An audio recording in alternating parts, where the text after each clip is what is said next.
So there are two key things that made it possible for me to become a millionaire in my 20s. And there are two things that you probably don't want to hear. The first being that I started a business. And because I started a business, I was able to exponentially increase my income in a very short period of time. But the other one being that even as my income increased, I held my expenses steady and avoided lifestyle creep.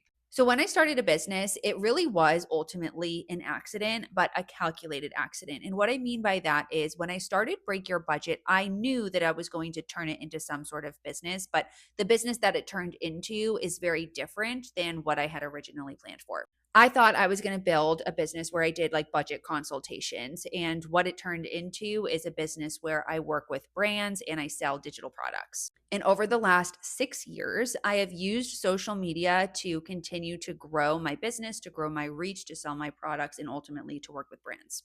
I used to work in finance. I have no formal social media training or education. Literally, I've taught myself pretty much everything that I know. And I share this because I think there's this connotation that in order to start a business where you actually make money, you have to be like the typical influencer archetype, which I am quite literally the opposite of. I want to be like, I would love to be just like a regular influencer, but unfortunately, it's just not who I am. All that to say, through my business, I've earned almost $2 million.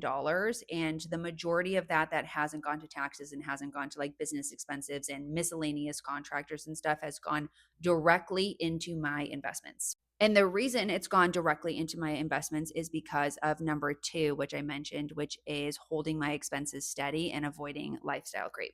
Over the last couple of years, I have ever so slightly inflated my lifestyle just because I went from having roommates to living alone. But all of my expenses outside of my rent increasing from, again, having a roommate to living alone, which increased my rent by about $1,000 a month.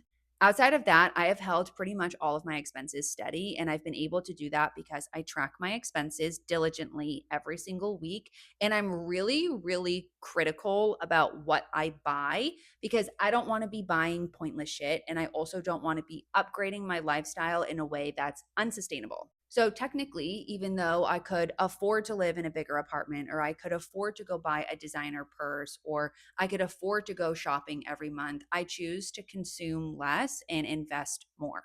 And I don't want that to be misconstrued of me not enjoying the fruits of my labor because I definitely do. I travel, I do still shop. I'm just very intentional about it. And this combination of building a business where I have the opportunity to earn more compared to if I was working a traditional job, alongside being really diligent about how much money I'm spending so that I can invest more, has ultimately allowed me to buy back years of my life.